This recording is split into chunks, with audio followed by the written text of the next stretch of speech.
Okay, just testing something. I'm Doing kind it of giving it a live. crackling on the fly, but it's gonna probably take some time, Yeah. unfortunately. But I do want to talk about like the basics of a going live tweet. So there's a lot of do's and don'ts for going live, and we see there's a lot of people doing things wrong and things some people are doing things right that are like smart that I think people aren't thinking about. Like I would say like the number one thing that comes to mind for like a thing that people don't realize that they should do is attaching some form of media to their tweet. So like a thumbnail, a screenshot of like your stream and like a clip of your stream of like if you're playing the same game. I think nowadays people just like the media is what grabs people's attention, right? The memes, the pictures, like people are just looking for that like visual versus like reading 3 lines of text. What about you guys? Like do's and don'ts of a going I know live tweet? a really good one that I've seen recently that I haven't even done myself, but I want to implement myself, which will take my own community helping me out. But a really cool thing that I've seen, shout out to Pumpkinberry for doing this, but she's been sending out when she tweets going live or that she's still live, her updates in that thread, she'll post clips from what she's playing right now. So not only is it current, it gives you a little 30-second to a minute clip of like exactly what her stream is about at this point in time. And you can look at it and be like, yeah, that's what I'm in the mood for. Or you can say it's not and not worry about it. But like, it's a really important thing. It's not just a photo. It's not just a GIF.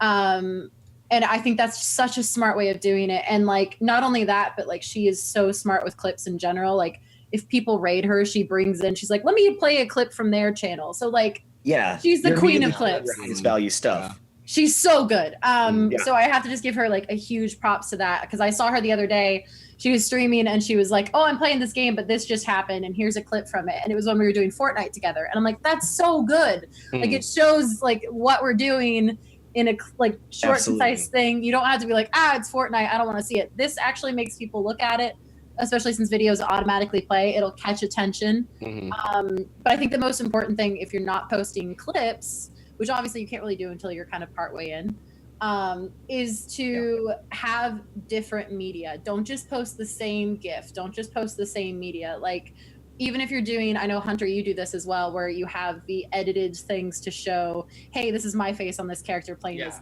game. I love those. I think those are great, but at least they change. You're not doing the same, like, I'm live. So you have different ones. For every game. Yeah, for every game, and you change your games enough that you're not seeing the same photo all the time on the feed. Because I think if you use the same GIF or the same photo over and over again, no one's going to want to come because they've already seen it. So for me, like I change my wigs a lot, or I change my hair or my makeup. So I post selfies because people are like, oh, I want to come talk to her about her makeup or her wigs or whatever. And they'll come in just to say like, hey, I like that wig, I like that makeup. Which is cool. It pulls people in, and that's the most important thing, is getting people into this. Yeah, exactly, right. Because once they're there, they're like, I guess I'll just leave it up. And I'm like, I love you, thank you. So yeah, create it if you want to. Oh, no, I was going to say, like, clips are definitely a good way, especially now that you can download it, like, straight from Twitch. I tend to do that after my stream is over, like as a thing of like, oh, this is what happened in the stream. If you didn't see it, you can see it here. Here's a funny moment. But I probably should start doing clips like in going live tweets. I think that would be a really good one. Or even during, if you have a long stream. Yeah. Because it shows people like, hey, come and check this out. So I'll probably start actually doing that pretty soon. I think Pumpkin has a really good method too, and like I am so happy to share this with everyone because I think it's genius, and I know that she would be as well. But she gets a lot of community interaction, like by being like, all right, let me see your clips that you made this week, or like what are good things. And not only does that put pressure on you, but in a good way, pressure to like be always on and always entertaining because something might get clipped, but also you have content being made of the content you're already making that you can use. So hell yes, train your community to be like, yeah, we'll help you out, because everyone wins from that, right? Like they're gonna want to see you succeed, you want to succeed. That's why I have a weekly clips contest. You can actually it's so good. From the clips contest, and they're creating the stuff that Malls then goes and edits into a really good video. Like, I don't have to do the work. They're doing the you work. about that And they later. get work for that. Like, that's perfect. I'll pick your brain about that later. Oh, yeah. So you guys do think that it's valuable if you're having a longer stream to do the reminder tweets? Like, I never remember. Oh, like, yeah. Yeah, I always forget too. 10,000 things to remember doing it. I Should we think set when you- alarms? Should we actually try to do this? Just when you take a break, take a break. I always take a break and check my social I struggle media. with taking breaks, though. Okay, well, take some breaks, Hunter. We just talked about streamer that's a fitness. whole Come other on. Last week. Take Come on. some breaks. You're right. But like when you take a break, like I take a few because I just need to. I just get up and move around, especially if I'm doing art. I don't want to hurt my arm or injure myself. So I encourage everyone else to take a break. I'm like, go get up from your computer, go stretch, go do whatever. We've been in it for the long haul. Because I know I'll watch streams and I won't move. And then I'm like, oh my God, I've been here for like 3 hours talking in this person's chat. Yeah. But so it's a good reminder to get up, go move. And if the streamer leaves, it gives you an excuse to do the same. But Exactly. when I do that, I check my social media. I like refresh all my drinks. I have a bio break. I check my social media. And then every once in a while, I'll just bump the thread that I have posted. Yeah. And what I mean by that is I don't make a completely new tweet saying that, hey, I'm live. Here I am, blah, blah, blah. I go to the tweet because some people don't understand threads on Twitter, so I'm okay with explaining it. But I go to the tweet that I posted, and I go and I just click reply on it, just like I would reply on anyone else's tweet, except I'm doing it to myself. And that keeps it all in a nice little thread that you can like keep an eye on. And I go like, hey, we're still live. This is happening. Would love to see you guys there, and either post a picture or whatever. Media is less important on this. It's more just getting your link out again. It bumps up the original thread, doesn't it? It does. So what happens then is on someone's native Twitter, they see the original post and then they see your most recent reply underneath it. And so they go, oh, here's this post. They're live. So they get your live tweet again. But then it also goes, hey, I'm still going. That's a really good refined idea. And it's a good way to not spam people as well, because if you have, and then like also it keeps your timeline clean. So if someone goes to look at your timeline later, it's not I'm live. I think that's critical. Well, yeah, because you want to, when you go to Twitter as well, like this is a side thing, but when you go to someone's Twitter, when I go to someone's Twitter, I don't want to see just a spam post of like, I'm live right now. I want to see the person and I want to see stuff about them and I want to know them. I want to know like, hey, like, can I tell from this person's Twitter if this is a person who I want to follow, a person I want to converse with, a person I might want to be friends with? And I'm only going to know that if they have some semblance of a personality. And personality doesn't show from your stream, like stream link. It might show at the actual stream, but I don't want to have to go through that extra step. It's going to make me feel like a good ratio is there? Because I know that there are times where for 2 or 3 weeks, I personally feel uninteresting, and I feel like I don't have anything to say.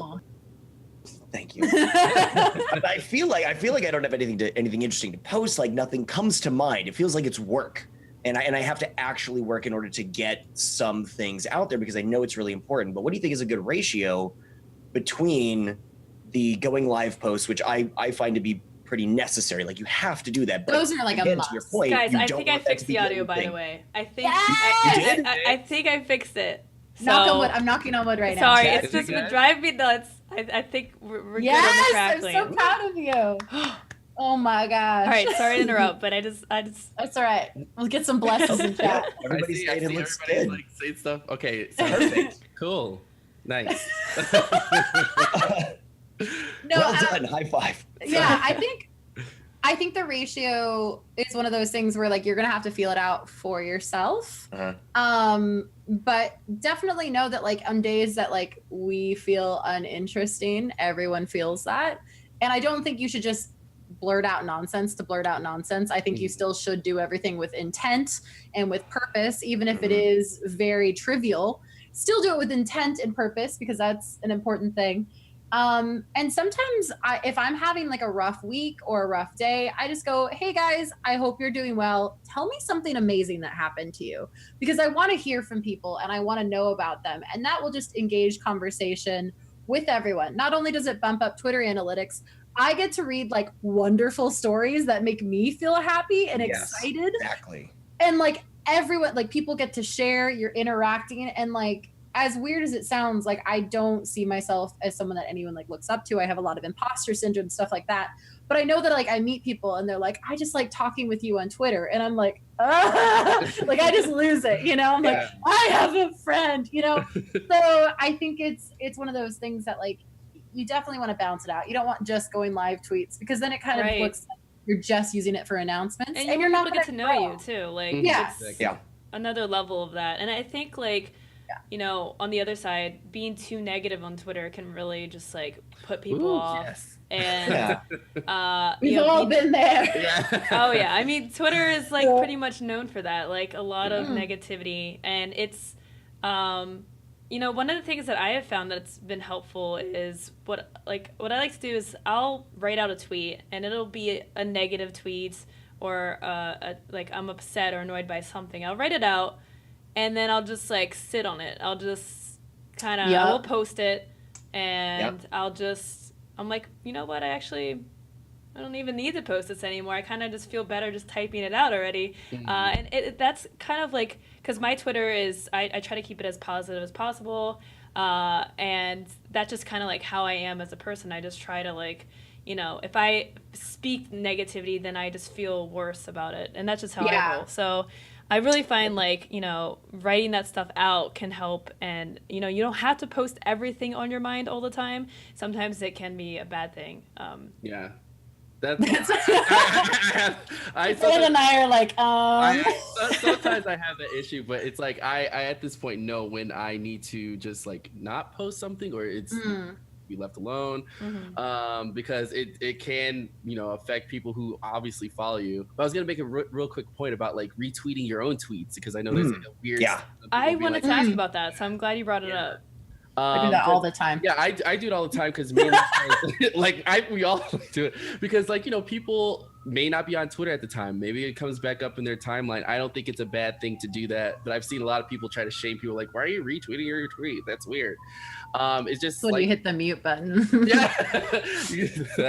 But I don't think it's bad at all. It puts it back into people's feeds who may not have seen it earlier. You know, gets good engagement sometimes too as well. Like I usually, it seems like the people who follow me, like it usually is good between 12 and like 5 p.m. like during the week, and then so I'll like retweet again in the morning, so people who are up in the morning going to work, you know, they catch what I said. If it's like an important thing, not every single thing, but like that. You don't want to like triple post like all your stuff. If it's like a fire selfie, you post it late at night, you're like, cool, the Australians saw it, but like I need to retweet in the morning because I want the North American people to see how good I look. You know what I do is like if you reply to a comment like beneath a tweet that you want to pop up again, like so it pops up for people in the feed again. So if you respond, so it's like, but you're not like just like, so it's kind of like a sly way of like doing it. So it's like I'll see like people respond to like a tweet and I'll be like, you know what, I'm gonna respond to one and then I'll wait like an hour or so and then I'll go back and respond to someone else because it like brings it back up on the feed